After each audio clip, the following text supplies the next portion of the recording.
Қазақстанның сән әлемі Нью-Йорктың Бродвейіндегі әйгілі Хотем Холлды бағындырды.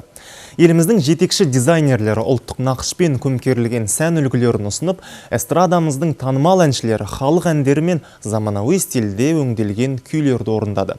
Бүгінгі күннің мәдени феномені жайында келесі материалдан біле аламыз.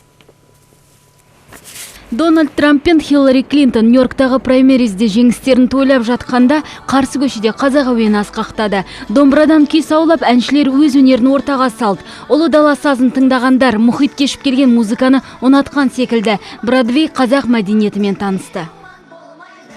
Қазақстанның тұрақты өкілі ұйымдастырған шара өз деңгейінде өтті деп ойлаймын. Сән үлгілерін көрдік, шебер дизайнерлердің жұмыстарымен таныстық. Әшекей бұйымдардың сан түрі ұсынылды. Әсіресе бас киімі мынау белбеулерге көз алмай қарап отырғанында байқаған шығарсыздар. Қазақстандық дизайнерлердің қайталанбас стилі кеш қонақтарының көңілін еліміздің басты жаңалығы Қазақстан Fashion Week'ке аударды. Аида Қауменова көрермендерге өзінің эксклюзивті ұлттық қанық бояулы киімдерін көрсетсе, Құралай Нұрқаділова 5 минут ішінде көптің алдында мынадай керемет көйлек тігіп шықты.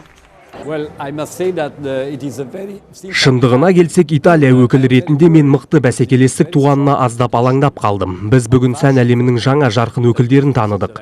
Бұл өте салтанатты шоуға айналды. Олар Қазақстан халқының талантын, жасампаздығын көрсете алды. Мен бұл ұлттың музыкасын естімеген едім. Бүгін ұлттық әуен мен роктың үндескенін көріп, таң тамаша күй кештім.